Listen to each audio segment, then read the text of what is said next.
नमस्कार. संघर्ष वृत्तवाहिनीमध्ये आपलं स्वागत. घेऊया ठाणे आणि आसपासच्या परिसरामधील घडणाऱ्या महत्त्वाच्या घडामोडींचा आढावा. ठाणे शासकीय विश्रामगृह येथे आमदार संजय केळकर यांच्या प्रमुख उपस्थितीमध्ये महाराष्ट्रातील सर्व जिल्ह्यातील वसतिशाळा शिक्षकांचे प्रतिनिधी उपस्थित होते. या बैठकीत वसतिशाळा शिक्षकांसंबंधी त्यांची 2000 पासूनची मूळ सेवा गृहीत धरून जुनी पेन्शन योजनेमध्ये समावेश व्हावा यासाठी सविस्तर चर्चा करण्यात आली. अतिशय दुर्गम क्षेत्रात वाडी वस्तीवरती काम करणाऱ्या शिक्षकांना माननीय उच्च न्यायालयाच्या आदेशान्वये 1 मार्च 2014 पासून सेवेत कायम करण्यात आले होते. परंतु हे शिक्षक 2000 पासून सेवेत असल्याकारणाने त्यांची सेवा ज्येष्ठता सन 2000 पासून गृहीत धरणं नियोजित असल्याबाबत उपस्थित प्रतिनिधींनी निदर्शनात आणले. न्यायालयाने यासंबंधी निर्णय देऊन माननीय संचालकास यासंबंधी निर्णय घेण्यास आदेशित केला आहे. यावरती आमदार संजय केळकर यांनी प्रश्नाबाबत मंत्रालय पातळीवरती पूर्णतः पाठपुरावा करण्याचं आश्वासन दिलं आहे. या बैठकीस महाराष्ट्र राज्य शिक्षक परिषदेचे राज्य अध्यक्ष राजेश सुर्वे, राज्य कार्यवाह संजय पगार सर, रायगड जिल्हा अध्यक्ष उदय गायकवाड, महाराष्ट्रातील वसतिशाळा प्रतिनिधी समीर मुल्ला, संजय पोईलकर, सचिन गंगावणे, सुनील काळे, कुंडलिक कोळेकर, संतोष देशमुख, कृष्णा काळे, दिनेश टोपले, धनंजय देशमुख, नामदेव सुतार, संतोष घोडविंदे इत्यादी बहुसंख्य वसतिशाळा शिक्षक प्रतिनिधी येथे उपस्थित होते. महाराष्ट्रामध्ये फार मोठ्या प्रमाणामध्ये वसतिशाळा शिक्षक आहेत. 8000च्या वर हे शिक्षक हे अतिशय ज्याला म्हणता येईल दऱ्याखोऱ्यामध्ये जाऊन हे काम करतात. 2002 पासून यांना रुजू केलेलं आहे शासनाने. तर ते कायमस्वरूपी त्यांना धरण्यात यावं. तो पिरियड जो आहे तो 2014 पासून त्यांना कायम केलं. परंतु 1000 रुपयाच्या पगारावर ही मंडळी जी आहे ती सेवा देत होते. या मुलांना दऱ्याखोऱ्यातल्या मुलांना त्या ठिकाणी त्या वसतिशाळेमध्ये जाऊन काम करत होते आणि त्याच्यामुळे त्यांचा सगळा पेन्शनचा विषय असेल किंवा कुठलाही विषय असेल तर तो जो आहे तो त्यांचा कालावधी जो आहे तो तेव्हापासून धरण्यात आला पाहिजे. ही अत्यंत ज्याला म्हणता येईल की लॉजिकल गोष्ट आहे. कोर्टाने देखील अशा प्रकारची सूचना केलेली आहे. शासनाने देखील ज्याला म्हणता येईल की प्रातिनिधिक स्वरूपामध्ये ती स्वीकारलेली आहे, पण प्रत्यक्ष लागू होत नाही आहे. आणि त्यामुळे आज शेकडो शिक्षकांचे प्रतिनिधी माझ्याकडे शिक्षक परिषद जी आमची महाराष्ट्र राज्य प्राथमिक शिक्षक परिषद आहे त्यांच्याकडे त्यांनी धाव घेतली की इतकी वर्षे जे आहेत ते कोणीच काही केलं नाही पुढे. त्याच्यामुळे आता हा विषय जो आहे तो आम्ही पुढच्या काळामध्ये माननीय मुख्यमंत्री विधिमंडळामध्ये आणि या संबंधामधले जे म्हणून असतील त्यांच्याशी प्रत्यक्ष चर्चेतून आणि विधिमंडळातून देखील हा प्रश्न पुढच्या काळामध्ये आम्ही मार्गी निश्चितपणे लावू. कारण की त्यांचा मुद्दा जो आहे तो लॉजिकल आहे आणि त्यांना न्याय देण्याची गरज आहे. अनेक वर्षे ही मंडळी जी आहे ती आंदोलन करतायत, मागणी करतायत. पुढच्या काळामध्ये महायुती सरकार जे आहे हे निश्चितपणे अशा पद्धतीने काम करणारं सरकार आहे की ज्याच्यामध्ये कुठलाही दुजाभाव केला जात नाही. त्याच्यामुळे सरकारच्या माध्यमातून देखील त्यांना न्याय देण्याचं काम आम्ही निश्चितपणे करू. ठाणे महानगरपालिकेचे मालमत्ता कर म्हणजेच प्रॉपर्टी टॅक्स भरण्याचे आवाहन. सन 2022-23 या आर्थिक वर्षाचे मालमत्ता कराचे म्हणजेच प्रॉपर्टी टॅक्सचे बिल ठाणेकर करदात्यांना महापालिकेमार्फत आर्थिक वर्षाच्या सुरुवातीस म्हणजेच माहे एप्रिल 2022 मध्ये देण्यात आलेले आहे. तथापि अद्यापही काही करदात्यांनी मालमत्ता कर महापालिकेकडे जमा केलेला नाही. सध्या आर्थिक वर्षाचा अंतिम टप्पा सुरू झाला आहे. मालमत्ता कर वसुलीसाठी महापालिकेतर्फे कडक कारवाई हाती घेण्यात आली आहे.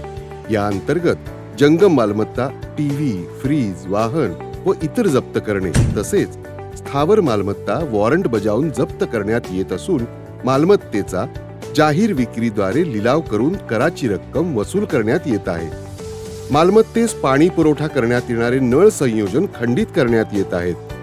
त्याचप्रमाणे थकीत मालमत्ता करावर 2% व्याज आकारले जात असल्याने भरावयाची रक्कम वाढत आहे. आपला मालमत्ता कर propertytax.thanecity.gov.in या लिंकद्वारे तसंच गुगल पे, फोन पे, पेटीएम याद्वारे ऑनलाईन पद्धतीने करण्याची सुविधा उपलब्ध करून दिली आहे. शनिवार, रविवार व सार्वजनिक सुट्टीच्या दिवशी नागरिकांना मालमत्ता कर भरणे सोयीचे व्हावे याकरता महापालिकेचे मालमत्ता कर संलग्न कार्यालय या दिवशी कार्यान्वित ठेवण्यात आलेले आहे. तरी मालमत्ता कर वसुलीची अप्रिय कारवाई टाळण्याच्या दृष्टिकोनातून मालमत्ता कर भरून महापालिकेस सहकार्य करावे. धन्यवाद. भाषा आणि माणसांविषयीचा आदर वाढवायचा असेल तर आपल्याला चांगले लिहिता आलं पाहिजे, चांगलं वाचता आलं पाहिजे, चांगलं बोलता आलं पाहिजे. ज्याला हे साध्य होते त्याला वेगवेगळ्या भाषांचा आनंद घेता येतो. भाषा हे माणसांमधील आदर वाढवण्याचं महत्त्वाचं साधन आहे, असं प्रतिपादन आंतरराष्ट्रीय ख्यातीचे सुलेखनकार अच्युत पालव यांनी केलं. मराठी भाषा संवर्धन पंधरवड्याच्या निमित्ताने पालव यांनी ठाणे महानगरपालिकेच्या मुख्यालय येथे सुलेखनाचे प्रात्यक्षिकं सादर केली. यावेळी अतिरिक्त आयुक्त संदीप माळवी यांच्या हस्ते अच्युत पालव यांचा सत्कार देखील करण्यात आला. यावेळी अतिरिक्त आयुक्त प्रशांत रोडे, उपायुक्त उमेश बिरारी उपस्थित होते. मराठी भाषा संवर्धन पंधरवड्याच्या निमित्ताने ठाणे महानगरपालिकेने विविध कार्यक्रमांचं आयोजन केलं आहे. नरेंद्र बल्लाळ सभागृहामध्ये आंतरराष्ट्रीय ख्यातीचे सुलेखनकार अच्युत पालव यांच्या सुलेखन प्रात्यक्षिकांचा कार्यक्रम झाला. त्याला महापालिकेच्या अधिकारी आणि कर्मचाऱ्यांनी उत्स्फूर्त प्रतिसाद दिला. कागद, रंग, सुलेखनाची साहित्य आणि जोडीला खुसखुशीत शब्दातील विवेचन असं पालव यांच्या कार्यशाळेचं स्वरूप होतं. मराठी शब्दांचे वेगवेगळे विभव पालव यांनी त्यांच्या वैशिष्ट्यपूर्ण शैलीमध्ये दाखवले. सुलेखनासाठी आवश्यक असणारी साधने, लेखणी, रंग याविषयी देखील त्यांनी उपस्थितांना मार्गदर्शन केले. सुलेखनातील सरळ रेषांचा सराव हा माणसाच्या मनातील तणाव दूर करणे, दोन माणसांमधील किती अंतर असते याचं भान दर्शवतं. शिस्त आणि एकाग्रताच्या माध्यमातून सुलेखनातील आकार साकारतात असं पालव यांनी स्पष्ट केलं. मराठी अक्षरे, नावे, गाणी आणि यांच्या ओळी सुलेखनातून पालव यांनी साकार केल्या.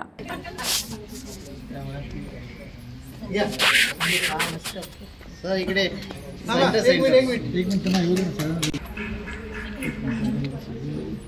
आता माझं नाव सर, आता माझं नाव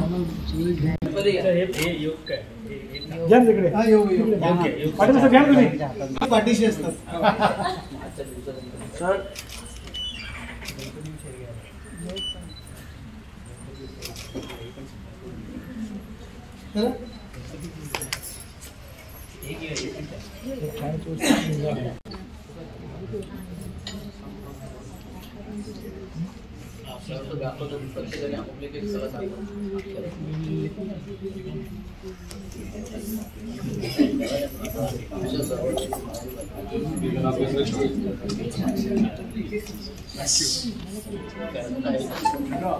अमूल्य ठेवाय सही करतो. हा सही करा सर. थँक्यू. आता द्यावं लागेल.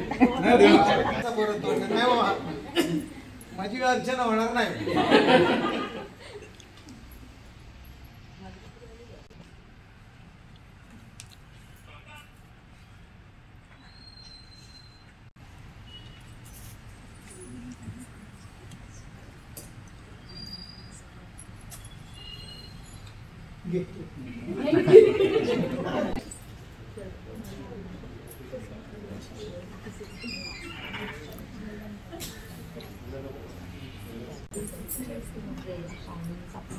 आली ना 4 रेषा. हे बदललं सर.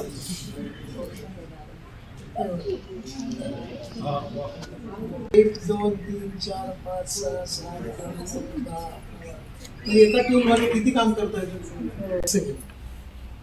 परत मी याला असं केलं. म्हणजे शेवटी कसं ह्या टाइमपास करता करता एक छान डिझाईन झालं ना.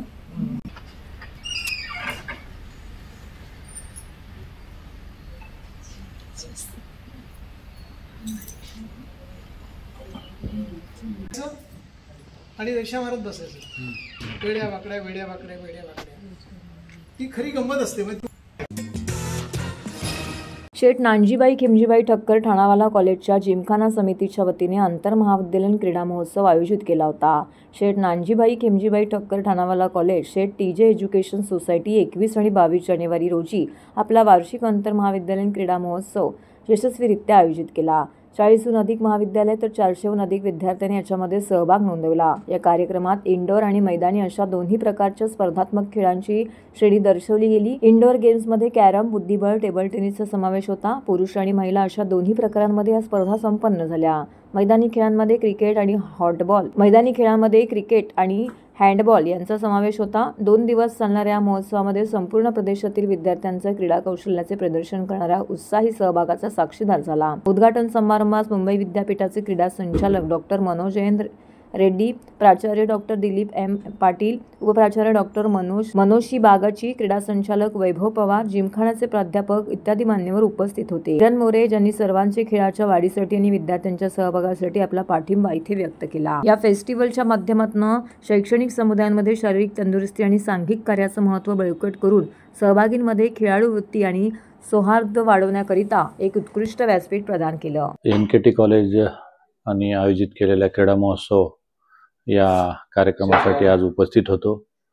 या कॉलेजचे प्रेसिडेंट नानजीभाई शेठ, तसेच प्रिन्सिपल आमचे व्यवस्थापन परिषद सदस्य दिलीप पाटील सर हे या कार्यक्रमासाठी उपस्थित होते. पण क्रीडा महोत्सव आयोजित करणे एका महाविद्यालयामध्ये ही फार मोठी बाब आहे आणि NKT कॉलेजचे संस्थाचालक आणि प्रिन्सिपल यांनी इनिशिएटिव्ह घेऊन हा क्रीडा महोत्सव आयोजित केलेला आहे आणि नक्कीच पुढील काळामध्ये या महाविद्यालयाला या क्रीडा महोत्सवामुळे खेळामध्ये बळकटी देण्याचं काम होईल अशी मला ग्वाही आहे.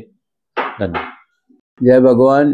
हमारे यहाँ बॉम्बे यूनिवर्सिटी के तरफ से ये कला महोत्सव बहुत महत्व का कार्यक्रम बॉम्बे यूनिवर्सिटी ने दिया था और उसमें मुख्य अतिथि मनोज भाई रेड्डी करके आए थे. डायरेक्टर है बॉम्बे यूनिवर्सिटी के, स्पोर्ट डायरेक्टर है, वो भी छोटी बात नहीं है.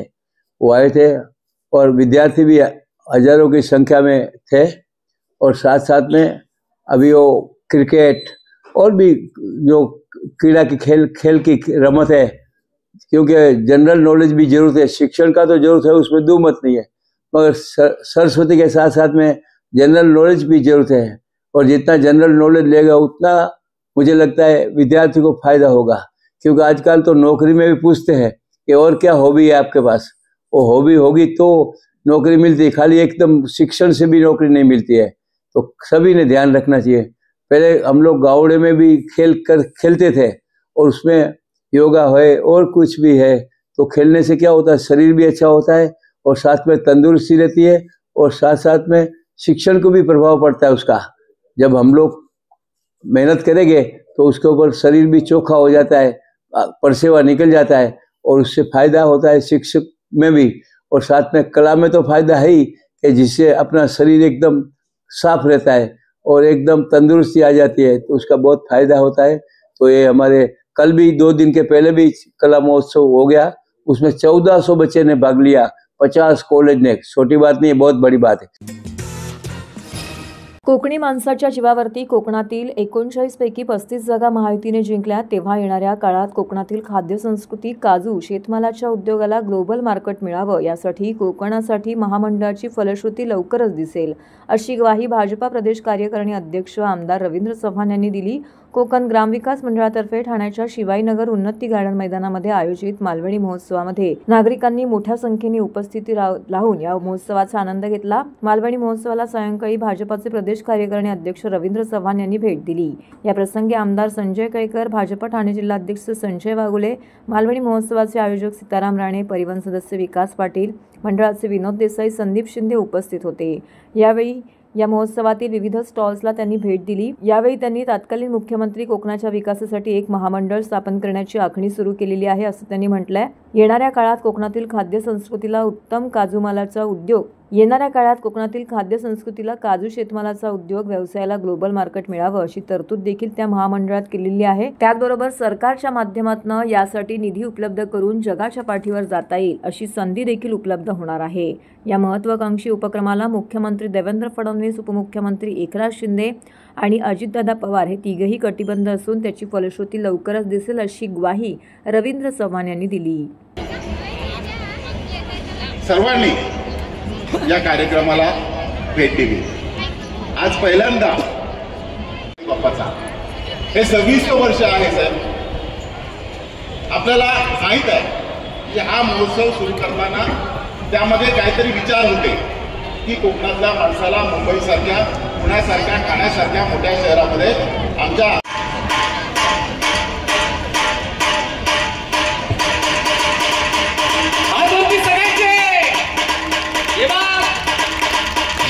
एक छोटेसं सेपरेट भेट देऊन खरं तर लालबागचा नाही डोंबिवलीकर सीताराम राणे यांचा हा कोकण महोत्सव हा संपूर्ण ठाणे जिल्हा असेल किंवा याची सुरुवात मला आठवते 26 वर्षा अगोदरसुद्धा मी या कोकण महोत्सवाला आलो होतो. त्यामुळे सातत्याने त्या कोकण महोत्सवाची लोकांपर्यंत आणि लोकांना एक बेंचमार्क एक वर्षातून एकदा ठाणेकरांना मेजवानी जर कोणाला करायची असेल तर या कोकण महोत्सवामध्ये लोक येत असतात. असा असणारा कोकण महोत्सव आणि इथलं असणारं त्यांचं मंदिर आणि त्या मंदिरामध्ये असणारा गणपती आता नवसालाच पावतो.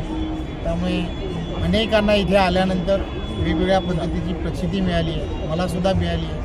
त्यामुळे त्यांनी आग्रहाने मला इथे बोलवलं आणि त्यामुळे मला खात्री आहे की आमचा पण आणि त्यांच्याबरोबर त्यांचासुद्धा येणाऱ्या काळात उत्कर्ष होईल यात काही शंका नाही. नेहमीप्रमाणे आपण हा मालवणी महोत्सव 10 तारीखपासून सुरू केला. आज 19 तारीख आहे आणि आज शेवटचा दिवस आहे.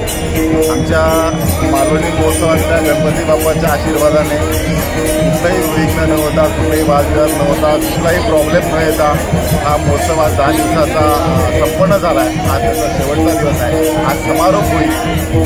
समाधान वाटतं या गोष्टीचं की आम्ही जो उद्देश डोळ्यासमोर ठेवून हा महोत्सव सुरू केला होता त्याचा आता चांगल्या प्रकारे लोकांना उपयोग व्हायला लागला आहे, फायदा व्हायला लागला आहे. विशेषतः आमच्या कोकणातला शेतीपूरक व्यवसाय करणाऱ्या शेतकऱ्यांना त्याचा मोठ्या प्रमाणात उपयोग होतो आहे आणि समाधान वाटतं की आमचे शेतकरी आनंदी आहे, समाधान आहे. तिथे जे व्यवसाय घेतात ते अगदी हसत आनंदाने आमचा व्यवसाय चांगला झाला असं म्हणत जातात आणि एक कुठेतरी मनाला समाधान वाटतं आणि एक आनंद आहे की सुरुवातीला म्हटल्याप्रमाणे हे 10 दिवस कसे गेले ते कळले नाहीत आणि ते निर्विघ्नपणे पार पडले. हे आमच्या गणपती बाप्पाची कृपा म्हणायला. फौजदारी क्षेत्र निवडूनही मी कधीही गुन्हेगारी वकीलपत्र घेतलं नाही. मी नेहमीच गुन्हेगारांच्या विरोधात काम केलं आहे असं स्पष्ट मत पद्मश्री सरकारी वकील ॲडव्होकेट उज्ज्वल निकम यांनी व्यक्त केलं आहे. मराठी ग्रंथसंग्रहालय ठाणे यांच्या वतीने करिअर कट्ट्याच्या दुसऱ्या पुष्पामध्ये निकम यांनी उपस्थित असलेल्या विविध महाविद्यालयातील विद्यार्थ्यांना मार्गदर्शन केलं. यावेळी ते म्हणाले की वकिलांनी न्यायाधीशांचे लक्ष वेधण्यासाठी आपल्या आवाजामध्ये चढउतार ठेवले पाहिजेत. कोणत्याही क्षेत्रात प्रामाणिकपणा आणि आत्मविश्वास महत्त्वाचा असतो. वकील म्हणून सामान्य माणसाला प्रामाणिकपणे सल्ला देणंही कर्तव्य आहे. खोटी आश्वासनं देऊन फसवू नये. 26/11च्या कसाबच्या खटल्याचा उल्लेख करत निकम म्हणाले, कसाबला फाशी देणं हे आव्हानात्मक नव्हतं, पण दहशतवादामागील ताकद उघड करणं हे महत्त्वाचं होतं. त्यामुळे खटला इन कॅमेरा चालवायचा नाही असा निर्णय घेतला. एखाद्या खटल्याचा अभ्यास चारही बाजूंनी करायला हवा. वकिली व्यवसाय सतत अद्ययावत राहणं गरजेचं आहे. यासाठी ग्रंथवाचन, संस्कृतचा अभ्यास आणि स्वतःला नव्या आव्हानांसाठी तयार ठेवणं महत्त्वाचं आहे. देशात नागरी सहकारी बँकिंग क्षेत्रात सातत्याने आघाडीवर असणाऱ्या TJSB सहकारी बँकेच्या संचालक मंडळाची निवडणूक बिनविरोध झाली. सदर संचालक मंडळाचा कालावधी 2024-25 ते 2029-30 असा 5 वर्षासाठी आहे. शरद गांगल, वैभव सिंघवी, शैलेश खांडेकर, रामदास हेगडे, पवनकुमार माहेश्वरी, समीर पाटणकर, सचिन ताटके, डॉक्टर अश्विनी बापट, पौर्णिमा रानडे, कवी RCV शेषाचलम आणि भाऊसाहेब गायकवाड यांची बिनविरोध निवड झाली आहे. संचालक मंडळाच्या निवडणुकीसह बँकेच्या अध्यक्षपदी शरद गांगल तर उपाध्यक्षपदी वैभव सिंघवी यांची निवड झाली आहे. नवनिर्वाचित अध्यक्ष शरद गांगल हे सहकार भारती आणि या सहकारी क्षेत्रात कार्यरत असलेल्या संघटनेचे केंद्रीय कार्यकारिणी सदस्य असून संघटनेच्या महाराष्ट्र राज्य बँकिंग प्रकोष्ठचे प्रमुख आहेत. 1984 पासून मनुष्यबळ विकास तज्ज्ञ क्षेत्रात कार्यरत असणारे Sharad Gangal Tata institute of social sciences या संस्थेतील ह्युमन रिसोर्स येथे स्टॉकहोम स्कूल ऑफ इकॉनॉमिक्सच्या व्यवस्थापन विकास अभ्यासक्रमामध्ये टॅलेंट मॅनेजमेंट या विषयावरती अध्यापन करत आहेत. शरद गांगल 1997 ते 2009 दरम्यान TJSB सहकारी बँकेत संचालक होते. 2019 पासून ते बँकेचे संचालक, उपाध्यक्ष आणि अध्यक्ष म्हणून कार्यरत आहेत. नागरी सहकारी बँकिंगचा अनुभव असलेल्या शरद गांगल यांची पुन्हा TJSB सहकारी बँकेच्या अध्यक्षपदी सलग दुसऱ्यांदा नियुक्ती करण्यात आलेली आहे. तर हे होतं संघर्ष वृत्तवाहिनीचं आजचं बातमीपत्र. उद्या पुन्हा भेटू याच वेळी याच ठिकाणी ताज्या घडामोडींसह. तोपर्यंत नमस्कार.